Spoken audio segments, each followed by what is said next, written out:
Bismillahirrahmanirrahim. Assalamu alaikum, dear student. We are studying the chapter Bioenergetics of class 9th. Today the topic of our lecture is aerobic respiration. Before going toward this topic, I would like to sum up our last lecture that was about the respiration and anaerobic respiration.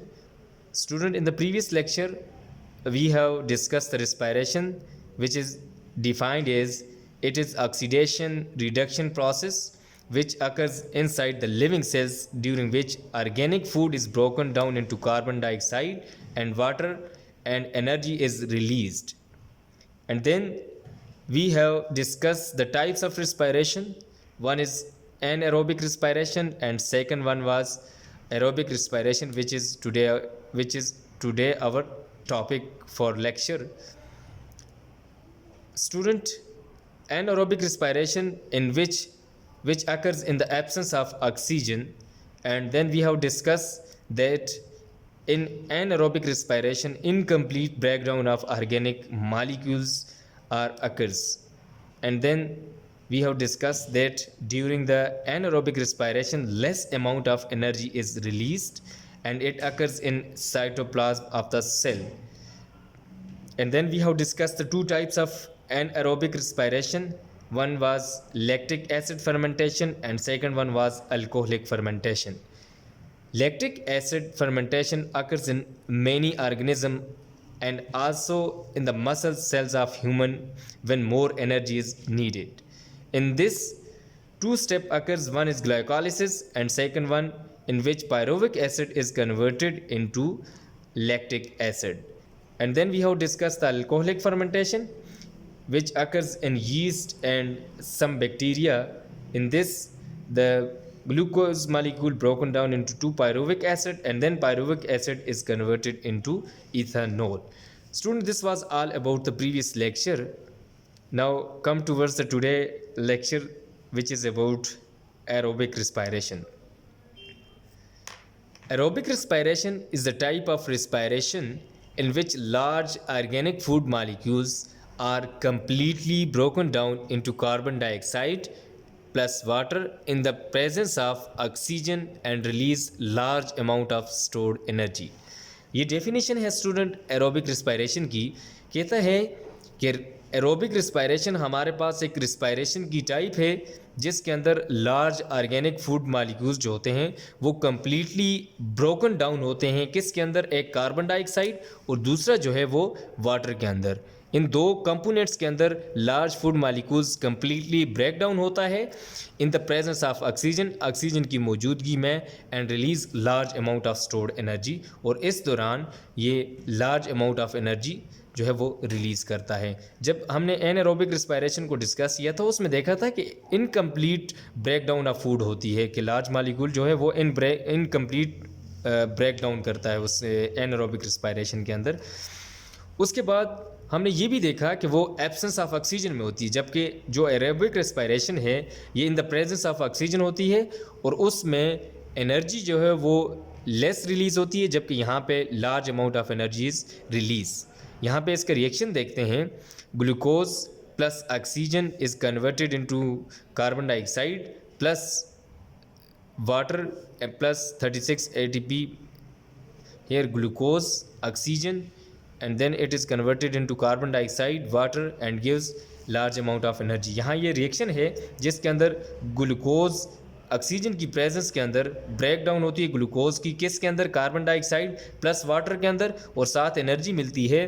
तो यहाँ देखें कि अगर एक molecule of glucose जो है वो oxidise होता है यानी कि उसकी ब्रेक डाउन होती है कंप्लीट, तो उस वक्त ये कार्बन डाइऑक्साइड बनती है, साथ वाटर बनता है और साथ 36 ATP जो है, जनरल अगर देखा जाए तो 38 ATP बनती हैं, लेकिन उसमें से 2 ATP जो है वो ग्लाइकोलाइसिस के अंदर यूज़ हो जाती हैं. तो जो नेट हमारे पास बचती है ATP वो 36 ATP होती हैं. तो ये हमारे पास एरोबिक रिस्पायरेशन का रिएक्शन है, जनरल रिएक्शन है. ये देखें आप कि ग्लूकोज और ऑक्सीजन मिलते हैं तो कार्बन डाइऑक्साइड प्लस वाटर बन जाता है और साथ 36 ATP जो है वो एनर्जी रिलीज़ होती है. इसके बाद है phases of aerobic respiration. Student there are 3 phases of aerobic respiration. मैं वक्तन फ़वक्तन आपको ये बताता रहा जब भी माइटोकॉन्ड्रिया को डिस्कस करता रहा या इसके अलावा कोई और ऐसा रिस्पायरेशन से रिलेटेड कोई टॉपिक आता था तो आपको मैं अक्सर ये बताता था कि जो एरोबिक रिस्पायरेशन है वो 3 फेजेस के अंदर डिवाइड होती है। एक हमारे पास ग्लाइकोलिसिस, दूसरी क्रेब्स साइकिल और तीसरी इलेक्ट्रॉन ट्रांसपोर्ट चेन जिसको हम ETC कहते हैं। तो ग्लाइकोलिसिस जो होती है वो साइटोप्लाज्म के अंदर होती है।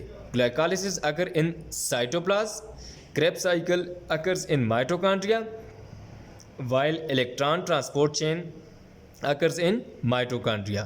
ये भी यानी कि पहली जो फेज़ है ग्लाइकोलिसिस वाली वो साइटोप्लाज्म के अंदर होती है। क्रेब्स साइकिल और इलेक्ट्रॉन ट्रांसपोर्ट चेन जो है ये दोनों फेजेस जो हैं एरोबिक रिस्पायरेशन की ये माइटोकॉन्ड्रिया के अंदर अकर्स होती हैं। अब सबसे पहले ग्लाइकोलिसिस को देखते हैं कि ग्लाइकोलिसिस क्या होती है। Glyco mean glucose, lysis means splitting or breakdown.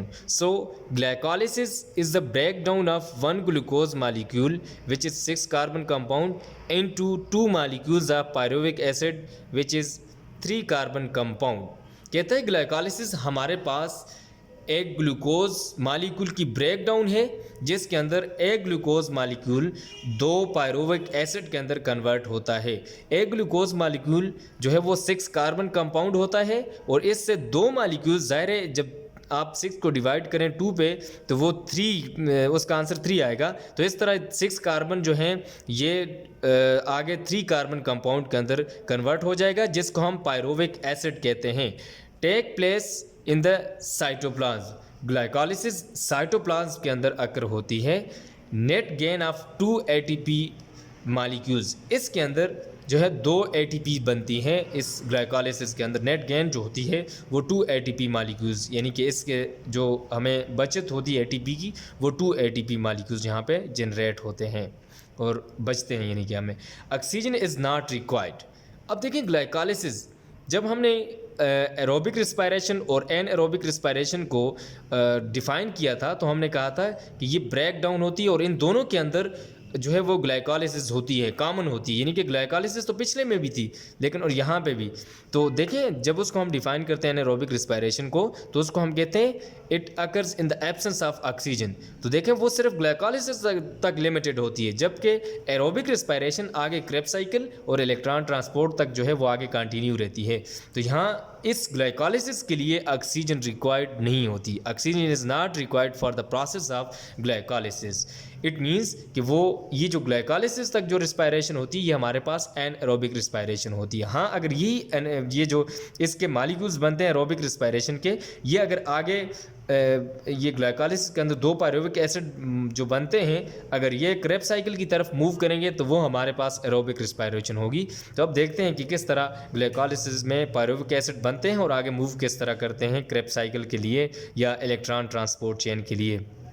That's why glycolysis occurs in both aerobic and anaerobic respiration।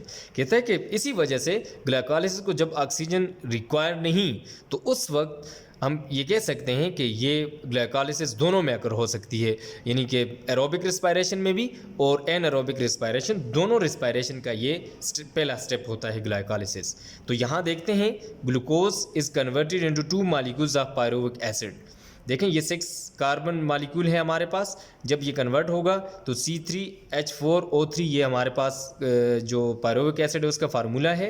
तो उस 2 यहाँ पे मैंने 2 लिखा है, 2 मालिक्यूल ऑफ या 2 कंपाउंड ऑफ पायरुविक एसिड यहाँ हमारे पास बनते हैं और इस दौरान क्या होता है 2 ADP प्लस 2 इनऑर्गेनिक फास्फेट मिलते हैं तो 2 ATP बनाते हैं। जो हम कहते हैं ना कि ऑर्गेनिक ये जो ग्लाइकोलिसिस दौरान जो ATP मालिक्यूल बनते हैं वो इस वक्त बनते हैं 2 ADP मिलते हैं 2 इनऑर्गेनिक फास्फेट के साथ तो वो 2 ATP के अंदर कन्वर्ट हो जाते हैं। तो इसी दौरान 2 NAD कन्वर्ट हो जाता है 2 NADH के दौरान अंदर और प्लस जो है 2 हाइड्रोजन आयन देते हैं। अब देखें यहाँ अगर हम बैलेंस करें तो हम ये कहते हैं ना, देखें C6 इस तरफ देखें तो ये C6 2 को 3 से मल्टीप्लाई करें 2 3 जार 6 H12 है तो यहाँ पे तो H8 है, 4 से मल्टीप्लाई करें 2 को तो H जो है वो 8 आते हैं। तो बाकी 2 जो है 4 H क्योंकि यहाँ पे 12 है तो बाकी 2 जो 4 हाइड्रोजन है वो कहाँ चले गए। देखें 2 हाइड्रोजन इस NAD के साथ अटैच हो जाते हैं और 2 हाइड्रोजन यहाँ पे बाकी रह जाते हैं। ये आगे फिर जाकर फर्दर जो है वो यूटिलाइज़ होंगे। और इस तरह ये देखें हमारे पास जो रिएक्शन होता है वो बैलेंस हो जाता है। Total 2 ATP produce during glycolysis, जो ग्लाइकोलिसिस के दौरान टोटल 2 ATP प्रोड्यूस होते हैं जो आगे फिर यूटिलाइज होते हैं इसको मूव करवाने के लिए। जो पायरुविक एसिड है इनको ग्लाइकोलिस क्रेब्स साइकिल के अंदर मूव करवाने के लिए यूटिलाइज होते हैं। ये था हमारे पास ग्लाइकोलिसिस। इसके बाद हम डिस्कस करते हैं क्रेब्स साइकिल को। जो दूसरी फेज़ है एरोबिक रिस्पायरेशन की, वो हमारे पास है Krebs cycle. This cycle was discovered by a British scientist name sir Hans Krebs, due to which this cycle called Krebs cycle. एक साइंटिस्ट था ब्रिटिश जिसका नाम सर हैंस क्रेब्स था और इसी ने इस साइकिल को डिस्कवर किया था और इसके नाम के ऊपर इस जो साइकिल है उसका नाम रखा गया है क्रेब्स साइकिल, क्योंकि उसी को क्रेडिट जाता है, उसने इसको डिस्कवर किया था और उसी के नाम पे फिर इस साइकिल को जो है वो नाम दिया गया था Krebs cycle. Occurs in mitochondria. ये जो क्रेब्स साइकिल है ग्लाइकोलिसिस तो हमारे पास साइटोप्लाज्म के अंदर अकर होती है। अब बाकी जो इसका हिस्सा है जो पायरुविक एसिड हैं वो माइटोकॉन्ड्रिया की तरफ आ जाते हैं और माइटोकॉन्ड्रिया के अंदर जो दूसरी फेज होती है उसको हम क्रेब्स साइकिल कहते हैं। अकर्स इन माइटोकॉन्ड्रिया, यानी कि माइटोकॉन्ड्रिया के अंदर होता है ये वाला process. Mitochondria contains all necessary enzymes present. कहता है माइटोकॉन्ड्रिया के अंदर जितने भी नेसेसरी एंजाइम्स हैं वो मौजूद होते हैं, यानी कि क्रेब्स साइकिल है उसके लिए अंदर जितने भी रिएक्शंस होंगे उनके लिए जो एंजाइम्स रिक्वायर्ड होंगे तो वो ऑलरेडी माइटोकॉन्ड्रिया के अंदर मौजूद होते हैं। यानी कि जैसे पायरुविक एसिड ग्लाइकोलिसिस से एंटर होगा इधर माइटोकॉन्ड्रिया के अंदर तो उसको उसके साथ ऑक्सीडेशन रिडक्शन करने के लिए जो एंजाइम्स चाहिए होते हैं तो वो ऑलरेडी उसके अंदर मौजूद होते हैं। Before pyruvic acid entering into Krebs cycle, जब जो हमारे पास पायरुविक एसिड होता है ये माइटोकॉन्ड्रिया के अंदर कन्वर्ट होने से पहले ये जो है वो 2 कार्बन कंपाउंड के अंदर कन्वर्ट हो जाता है, क्योंकि ये डायरेक्ट उसके अंदर एंटर नहीं हो सकता, बल्कि पायरुविक एसिड क्या होता है 2 कार्बन कंपाउंड के अंदर कन्वर्ट हो जाता है जिसको हम एसिटाइल को एंजाइम ए कहते हैं। इस तरह इसको लिखते हैं एसिटाइल को एंजाइम ए, यानी कि पायरुविक एसिड 2 कार्बन कंपाउंड के अंदर कन्वर्ट हो जाता है। पायरुविक एसिड हमारे पास 3 कार्बन वाला था, लेकिन जो न्यू चीज़ बनी है वो जिसके अंदर कन्वर्ट हुआ है वो 2 कार्बन है जिसको हम एसिटाइल कोएंजाइम कहते हैं। तो फिर यहाँ से जो एक कार्बन होता है वो ऑक्सीजन के साथ मिलकर in the form of carbon dioxide release हो जाता है। Then goes series of reaction in which it is completely oxidise. अब ये जो एसिटाइल कोएंजाइम ए है ये पायरुविक एसिड से कन्वर्ट हो जाता, पहले ये पायरुविक एसिड की कन्वर्जन है, उस वक्त एक कार्बन मॉलिक्यूल ऑक्सीजन के साथ मिलकर रिलीज हो जाता है एसिटाइल कोएंजाइम। फर्दर फिर सीरीज ऑफ रिएक्शन से होकर आगे जाता है जिसमें इसकी कंप्लीट ऑक्सीडेशन होती है। इस दौरान यानी कि एसिटाइल कोएंजाइम इस क्रेब्स साइकिल के अंदर कंप्लीटली ऑक्सीडाइज होता है। तो वो किस तरह था उसको देखते हैं। Reaction produce ATP and carbon dioxide. तो उस दौरान एटीपी और कार्बन डाइऑक्साइड मिलती है, तो कार्बन डाइऑक्साइड तो चूंकि रिलीज हो जाती है उसको रिक्वायर्ड नहीं होती और एटीपी साथ बन जाती है इसी रिएक्शन के दौरान 2 एटीपी मॉलिक्यूल्स इसमें बनते हैं। Coenzyme NAD and FAD flavin adenine dinucleotide, ये पिछले एनएडी का मैंने आपको पिछले लेक्चर के अंदर बताया था, और एफएडी जो है हमारे पास फ्लेवन एडिनिन डाइन्यूक्लियोटाइड, ये कोएंजाइम्स हैं are reduce to NADH and FADH. कहते हैं कोएंजाइम एनएडी और एफएडी जो हैं ये रिड्यूस हो जाते हैं एनएडीएच और एफएडीएच के अंदर। जब हमने रिडक्शन की डेफिनेशन की तो उसमें हमने कहा था addition of hydrogen is called reduction. तो देखें ये जो कंपाउंड है एनएडी कोएंजाइम जो है इसके साथ यहाँ पे हाइड्रोजन ऐड होगी तो इट मीन्स यहाँ पे रिडक्शन हुई है। तो हम ऐसे कह सकते हैं ना coenzyme NAD and FAD are reduced into NADH and FADH. तो इधर देखें एफएडी के साथ भी हाइड्रोजन ऐड हो जाती है, तो इस तरह ये दोनों जो कोएंजाइम्स हैं ये रिड्यूस हो जाते हैं। ये हमारे पास रिडक्शन वाला प्रोसेस है। 2 एटीपी आर फॉर्म्ड। इस दौरान जो क्रेब्स साइकिल है इसके दौरान जो है वो 2 एटीपी बनते हैं। एक तो एनएडी बन गया, एनएडीएच बन गया, एफएडीएच, और 2 ATP molecules as a whole इसके पास बनते हैं। अब ये जो एनएडीएच और एफएडीएच हैं ये आगे जाएंगे इलेक्ट्रॉन ट्रांसपोर्ट चेन की तरफ, यानी कि नेक्स्ट जो फेज़ है हमारे पास क्रेब उसकी एरोबिक रिस्पायरेशन की, वो है इलेक्ट्रॉन ट्रांसपोर्ट चेन। तो इसमें सिर्फ जो है NAD और FADH आएंगे। इलेक्ट्रॉन ट्रांसपोर्ट चेन, जिसको हम ETC कहते हैं, is the last step in aerobic respiration. ये जो है हमारे पास एरोबिक रिस्पायरेशन का लास्ट स्टेप है, in which oxidation of reduced coenzyme NADH and FADH is done by using oxygen. अच्छा, अब पिछले देखिए क्रेब्स साइकिल के अंदर इनकी रिडक्शन हुई है, रिड्यूस हुए हैं, यहाँ पे ये ऑक्सीडाइज होंगे। तो ऑक्सीडेशन को हम ऐसे कह सकते हैं ना कि removal of hydrogen is called oxidation. ये हमने डिफाइन भी किया था उसको। तो देखें यहाँ पे ये NADH रिड्यूस जो हैं, अब ये ऑक्सीडाइज होंगे। तो ऑक्सीडेशन में क्या होता है कि हाइड्रोजन रिमूव हो जाता है। तो यहाँ इन दोनों के साथ से FADH और NADH के साथ जो हाइड्रोजन है ये रिमूव हो जाएगी। तो इस प्रोसेस को हम ऑक्सीडेशन कहते हैं। तो ये दोनों जो रिड्यूस कोएंजाइम्स हैं ये रिड्यूस हो जाते हैं by the addition of oxygen, by using oxygen. यानी कि ऑक्सीजन जो है वो जब इसमें यूज़ होगी तो इन दोनों को रिड्यूस ऑक्सीडाइज कर देगी। During this 2 electrons are release from NADH and FADH। अच्छा, इस दौरान जब ऑक्सीडेशन होती है तो इस दौरान 2 इलेक्ट्रॉन्स NADH और FADH से रिलीज़ होते हैं। यानी कि जब oxidation of reduce coenzyme NADH और FADH हुई तो उस वक्त इन दोनों जो कोएंजाइम जो हैं इनसे 2 इलेक्ट्रॉन्स रिलीज़ होते हैं। अब ये इलेक्ट्रॉन्स किधर जाते हैं और क्या फंक्शन परफॉर्म करते हैं वो देखते हैं। Electrons pass along series of electron carriers called cytochromes। अब ये जो 2 इलेक्ट्रॉन्स यहाँ से एक्साइट हुए हैं, यानी कि निकले हैं, रिलीज़ हुए हैं, तो ये 2 इलेक्ट्रॉन्स आगे इलेक्ट्रॉन कैरियर्स की तरफ चले जाते हैं। एक लॉन्ग चेन से ये पास होते हैं, तो उनको हम कहते हैं साइटोक्रोम्स। तो इसकी साइटोक्रोम्स की ये इलेक्ट्रॉन एक्सेप्टर्स हैं जो इलेक्ट्रॉन को एक्सेप्ट करते हैं और फिर कैरी करते हैं, ट्रांसपोर्ट करते हैं दूसरे आगे जो इलेक्ट्रॉन एक्सेप्टर होता है उसकी तरफ।